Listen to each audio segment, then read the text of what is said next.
여러분 혹시 주변에 이런 분들 있으세요? 분명 집에 엄청 비싼 가구가 있는 것도 아니고 인테리어 공사를 한 것도 아닌데 왜 이렇게 집이 예쁘지? 들어가면서 호텔처럼 편안하고 사진을 아무데나 찍어도 분위기가 너무 좋은 집이요. 근데 반대로 우리 집은 어떨까요? 분명 예쁜 소파도 샀고 조명도 사고 소품도 하나 둘 사모았는데 이상하게 집이 안 예뻐 보여요. 뭔가 계속 어수선한 느낌? 그러면 또 이런 생각을 하게 되죠. 소파를 바꿔야 하나? 식탁 때문인가? 예쁜 조명을 하나 더 사볼까? 근데요, 호텔은 가구가 좋아서 예쁜 게 아닙니다. 사실은 공간을 사용하는 방법이 달라요. 오늘은 제가 집을 꾸미면서 가장 크게 느꼈던 호텔처럼 보이는 집들의 공통점 3가지를 알려드릴게요. 새 가구를 안 사셔도 됩니다. 지금 있는 가구만으로도 집 분위기가 정말 많이 달라질 수 있어요. 첫 번째는 공간마다 역할을 하나씩만 정하는 겁니다. 저는 집을 꾸밀 때 가장 먼저 하는 게 있어요. 가구를 먼저 사는 게 아니라 이 공간은 어떤 역할을 하는 공간이지 이걸 먼저 정합니다. 거실은 식구들이 모여서 쉬는 공간으로, 안방은 딱 잠만 자는 공간으로, 서재는 책 읽고 공부하는 공간으로요. 이 역할이 먼저 정해져야 그 다음에 어떤 가구가 필요할지도 자연스럽게 따라오거든요.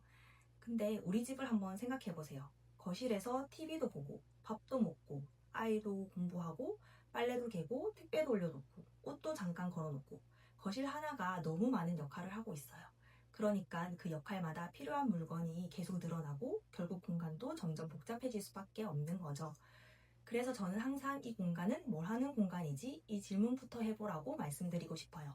그 기준 하나만 생겨도 이건 여기 있을 물건이 아닌데? 라는 판단이 훨씬 쉬워집니다.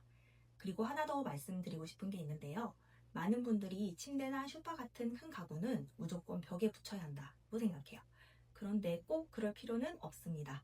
예를 들어 호텔방을 보면 침대를 벽에 바짝 붙여놓는 것보다 양쪽으로 다닐 수 있게 가운데에 배치한 침실들이 많잖아요. 그렇게만 해도 침대가 공간의 중심이 되면서 방이 훨씬 균형 있어 보이고 훨씬 여유로운 느낌이 듭니다. 책상도 벽에 딱 붙여서 벽을 바라보게 하기보다는 앉는 부분을 띄워놓고 문을 바라보게 두는 경우도 많아요. 이게 꼭 큰 평수여야만 가능한 것도 아니에요. 가구를 무조건 벽에 맞춰놓기보다는 이 가구가 이 공간을 어떻게 만들어줄까? 이렇게 생각하면서 배치해보세요. 같은 가구를 써도 공간이 훨씬 입체적으로 보이고 훨씬 감각적인 분위기가 만들어집니다. 두 번째는 수납입니다. 저는 사실 예쁜 집의 시작은 수납이라고 생각해요. 많은 분들이 예쁜 집은 소품이 많아야 한다고 생각하시는데 사실은 반대입니다. 안 보여야 할 게 안 보여야 예쁜 집이 됩니다. 충전기, 리모컨, 물티슈, 휴지, 생활용품, 아이들 장난감까지 이런 게 계속 밖에 나와 있으면 아무리 비싼 가구를 놔둬도 생활감이 먼저 보여요. 그래서 예쁜 집들은 보여줄 건 보여주고 가릴 건 확실하게 가립니다. 저도 수납장을 고를 때 얼마나 많이 들어가는지보다 생활용품을 얼마나 깔끔하게 숨길 수 있는지를 더 중요하게 봐요. 그래서 저는 문이 달린 심플한 수납장이나 필요에 따라 하나씩 늘려갈 수 있는 모듈 수납장을 좋아합니다. 이런 수납장들이 디자인 자체가 튀는 것보다도 공간이 훨씬 정돈되어 보이거든요. 수납은 단순히 물건을 넣는 게 아니라 시야를 정리하는 일이라고 생각합니다. 물건은 그대로인데 눈에 보이는 것만 줄어들어도 집 분위기는 정말 많이 달라져요. 마지막은 톤온톤입니다. 이건 정말 의외로 많이 놓치시는 부분인데요. 원목도 다 같은 원목이 아니에요. 노란빛이 도는 원목도 있고 붉은빛도 있고 짙은 월록도 있고 회색빛도 있습니다. 전부 브라운 계열인데 느낌은 완전히 달라요. 그래서 집이 어수선해 보이는 경우를 보면 색이 너무 많아서 제각각인 경우가 많습니다. 저는 한 가지의 결로 정하는 것을 추천드려요.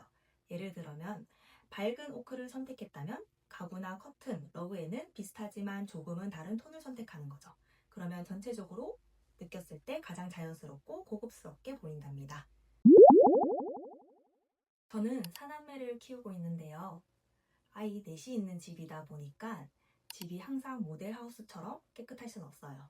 근데 한 가지는 정말 많이 느꼈습니다. 공간은 생각보다 사람에게 엄청난 영향을 준다는 것을요. 신기하게도 제가 감정적으로 지쳐있을 때는 가장 먼저 무너지는 게 공간이에요. 빨래가 쌓이고 장난감이 널려있고 식탁 위에는 물건이 하나둘 올라오기 시작합니다. 그리고 그 공간을 보는 순간 치워야 하는데 그 생각 때문에 또 피곤해져요. 결국 공간이 무너지니까 제 마음도 같이 무너지는 거예요. 그렇게 되면 정작 아이들에게 써야 할 에너지를 정리하지 못한 집 때문에 먼저 써버리게 됩니다. 그래서 저는 예쁜 집이라는 게 남들에게 보여주기 위한 집이 아니라 우리 가족이 편안하게 살아가기 위한 환경이라고 생각해요. 오늘 말씀드린 것처럼 공간마다 역할을 정하고 보일 것과 숨길 것을 구분하고 같은 계열의 색을 조금씩 다르게 써보세요. 분명 지금 있는 가구만으로도 집은 훨씬 편안하고 훨씬 정돈되어 보일 겁니다. 현관문을 열고 집에 들어왔을 때 집이 고급스러워 보이는 그런 순간을 꼭 한번 느껴보셨으면 좋겠습니다. 이번 영상 시청해주셔서 감사합니다.